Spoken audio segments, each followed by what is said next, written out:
नमस्ते दोस्तों। तो आज हम एक एल्गोरिदम और प्रोग्राम देखने वाले हैं। तो जो हम प्रोग्राम देखेंगे तो उसका पहले मैं आपको प्रॉब्लम स्टेटमेंट बताता हूँ। ऐसे कंसिडर कीजिए कि सपोज़ अगर कस्टमर ने कुछ शॉपिंग की है और उसने जो कुछ शॉपिंग की है अगर वो 500 रुपये से ज़्यादा का अगर अमाउंट होता है उसका टोटल, तो उस केस में अगर वो अमाउंट ज़्यादा है तो उस केस में उसको 5% का डिस्काउंट मिलेगा। ठीक है। अगर ये अमाउंट 500 से कम है, 500 या 500 से कम, तो उस केस में उसको कुछ डिस्काउंट नहीं मिलेगा। ये हम देखते हैं इसके लिए हम एल्गोरिदम कैसे लिख सकते हैं। तो एल्गोरिदम अपना सबसे पहले हम लिखेंगे कि स्टार्ट। ठीक है, क्योंकि हम लोग फ्लो चार्ट का यूज़ कर रहे हैं तो स्टार्ट सबसे पहले, क्योंकि अपना लॉजिक यहाँ से स्टार्ट होगा। हमें सबसे पहले क्या करना है कि अमाउंट जो है वो यूज़र से लेना है कि उसने टोटल जो कुछ चीज़ें खरीदी हैं वो कितने की है। तो मैं यहाँ पे लिखता हूँ कि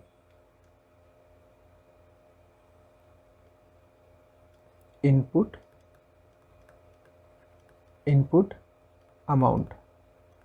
ठीक है, अमाउंट के लिए मैं AMT लिखता हूँ। ठीक है, उस वेरिएबल का नाम ऐसे कंसिडर करते हैं। नेक्स्ट मुझे क्या करना है कि चेक करना है कि अगर ये अमाउंट, जो भी अमाउंट उसने एंटर किया, अगर वो 500 से ज़्यादा है तो इसके लिए मुझे यहाँ पे कंडीशन लिखनी पड़ेगी कि अगर, तो कंडीशन के लिए हम लोग ऐसा बॉक्स यूज़ करते हैं, राइट।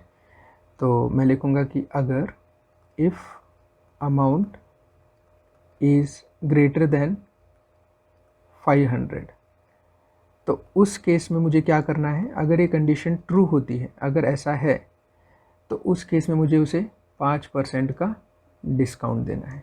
करेक्ट। तो मुझे लिखना पड़ेगा कि डिस्काउंट जो है वो कैलकुलेट करना है।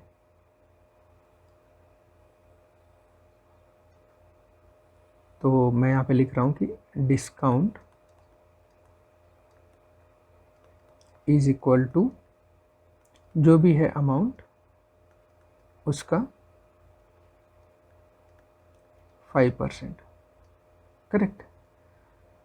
और उसके बाद मुझे जो फाइनल बिल रहेगा मेरा, उसके अंदर से वो जो कुछ अमाउंट है वो माइनस करना पड़ेगा। ठीक है, तो मतलब बिल इज इक्वल टू जो भी मेरा अमाउंट था, यहाँ पे स्टार्टिंग में जो भी अमाउंट था, ये वाला अमाउंट था, इसमें से मुझे ये जो डिस्काउंट है इसे माइनस करना है। और उसके बाद जो भी बिल रहेगा वो मुझे डिस्प्ले कर देना है।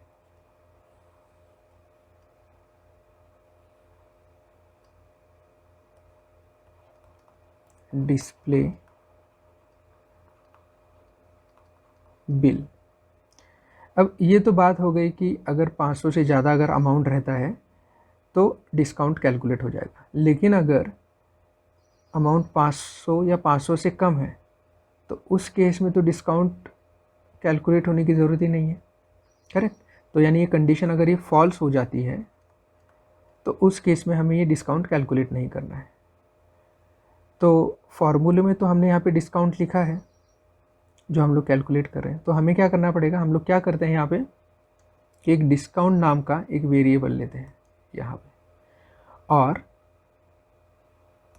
उसके बाद हम लोग इनिशियली डिस्काउंट जो है उसे 0 करके उस वेरिएबल को वैल्यू असाइन करते हैं। Discount is equal to 0। तो इसकी वजह से क्या होगा, देखिए कि अमाउंट एंटर किया, और अगर सपोज़ वो अमाउंट है वो हम कंसिडर करते हैं कि 100 रुपये है, तो हमने इनिशियली तो डिस्काउंट 0 दे दिया है। तो जब मैं यहाँ पे आऊँगा तो मैंने देखा कि अमाउंट जो है वो ग्रेटर देन 500 नहीं, क्योंकि हम 100 कंसिडर कर रहे हैं। तो इसलिए ये कंडीशन फॉल्स हो जाएगी और हम लोग यहाँ पर आएंगे, और यहाँ पर जो बिल है वो कैलकुलेट होते समय कैसे होगा कि जो कुछ अपना अमाउंट है यानी 100 माइनस डिस्काउंट, तो डिस्काउंट तो अपना 0 है, तो जो कुछ अपना अमाउंट है वही अपना फाइनल बिल हो जाएगा। ठीक है, तो ये डिस्काउंट कब कैलकुलेट होगा? केवल जब ये कंडीशन ट्रू होगी, उसी वक्त ये डिस्काउंट जो है कैलकुलेट होगा। यानी कि जब 500 से ज़्यादा बिल होगा तब ये डिस्काउंट कैलकुलेट होगा, वरना हम डायरेक्टली इस तरीके से यहाँ पर आ जाएंगे। क्लियर है? और फाइनली ये अपना लॉजिक जो है ये ख़त्म हो रहा है, तो यहाँ पे मैं लिखता हूँ स्टॉप।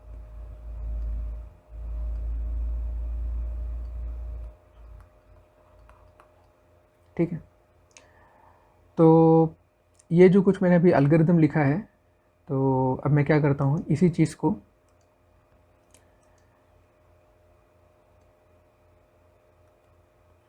प्रोग्राम में लिखता हूँ। ठीक है, तो मैं क्या करूँगा कि इसे पाइथन में लिखता हूँ इस चीज़ को। ठीक है, ये जो लॉजिक है, तो सबसे पहले क्या है, इनपुट अमाउंट। तो मैं क्या करता हूँ कि एक अमाउंट करके एक वेरिएबल लिया, और जो अपना अमाउंट है वो फ्लोटिंग पॉइंट वैल्यू है, राइट? वो फ्रैक्शनल वैल्यू हो सकती है, जैसे कि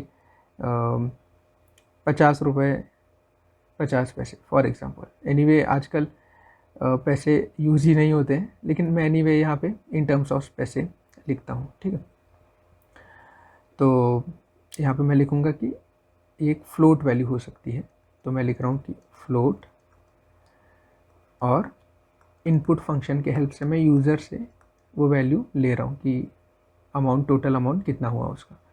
तो यहाँ पे मैं लिखूँगा कि से एंटर अमाउंट।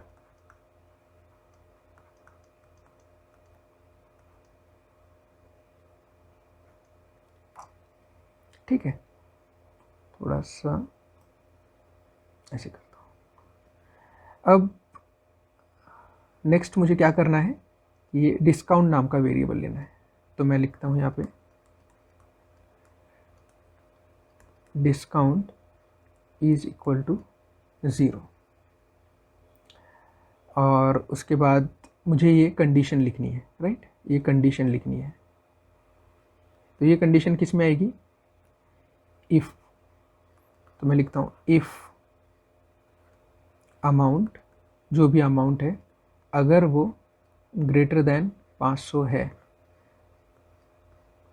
तो उस केस में ये कंडीशन क्या है, अगर ये कंडीशन अगर ये ट्रू होती है तो उस केस में मुझे क्या करना है, डिस्काउंट कैलकुलेट करना है। तो मैं लिखूँगा कि डिस्काउंट इज़ इक्वल टू जो भी है अमाउंट इनटू उसका 5%, करेक्ट?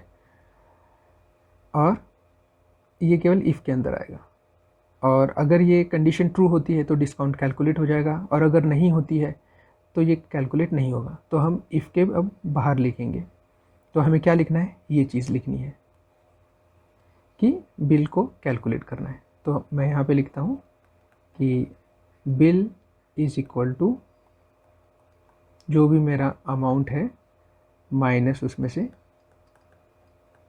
जो भी डिस्काउंट है, तो ये मेरा फाइनल बिल रहेगा। और अब मुझे ये वैल्यू प्रिंट करनी है, तो मैं क्या लिखूँगा, प्रिंट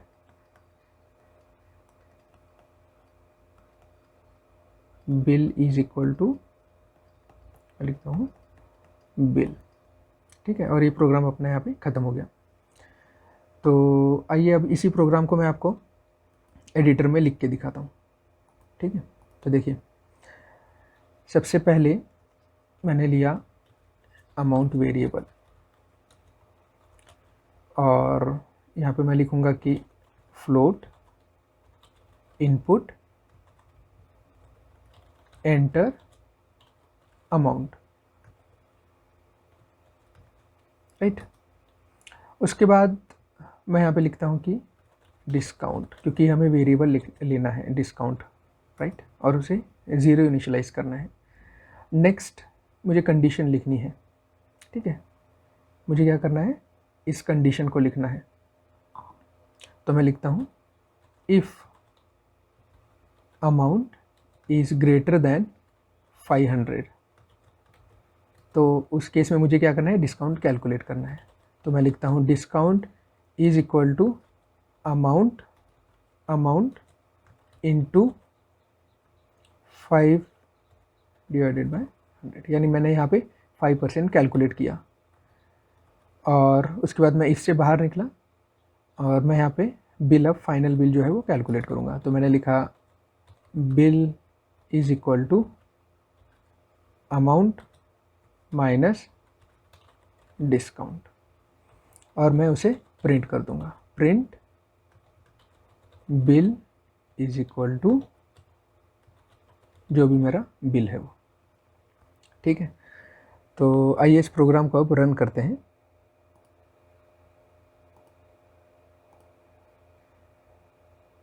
तो मुझे यहाँ पे लिख कर आया कि एंटर अमाउंट, राइट। तो अमाउंट मैं एंटर करता हूँ। सपोज़ मैंने एंटर किया 300। तो देखिए उस केस में मेरा बिल क्या आया, 300। क्यों? क्योंकि जो अमाउंट था, जो परचेसिंग था, कस्टमर ने जो कुछ परचेज़ किया था वो 300 रुपये का था, जो कि 500 से ज़्यादा नहीं है। डिस्काउंट कब मिलेगा? जब 500 से ज़्यादा होगा तभी। ठीक है, मैं थोड़ा सा यहाँ पे स्पेस देता हूँ ताकि ठीक से दिखाई दे प्रोग्राम में। अब देखिए, अब मैं प्रोग्राम फिर से रन करता हूँ और समझिए कि टोटल बिल हुआ है 550 रुपये। तो इस केस में मुझे क्या होगा, डिस्काउंट मिलना चाहिए, राइट। तो मैं एंटर करता हूँ। तो देखिए, तो इस केस में मुझे डिस्काउंट मिला, तो बिल जो है मेरा 522 रुपये 50 पैसे आया। क्योंकि फाइनल अमाउंट तो 550 था, लेकिन डिस्काउंट की वजह से मुझे इतने रुपए पे करने पड़ेंगे। ठीक है, अगर आप चाहते हैं कि इस केस में 500 रुपये भी कंसिडर हो, 500 या 500 से ज़्यादा, तो उस केस में मुझे इस प्रोग्राम में क्या चेंज करना पड़ेगा बताइए? यहाँ पे इक्वल टू लिखना पड़ेगा। तो 500 रुपये हो तो भी डिस्काउंट मिले, अगर ऐसा हो तो मुझे यहाँ पे इक्वल लिखना पड़ेगा, राइट। तो होपफुली फ्रेंड्स, आपको ये जो प्रॉब्लम स्टेटमेंट है ये क्लियर हुआ होगा और आपको ये समझ में आया होगा कि हम किस तरीके से इसका लॉजिक लिख सकते हैं और उसे किस तरीके से कोड में भी कन्वर्ट कर सकते हैं। Thank you.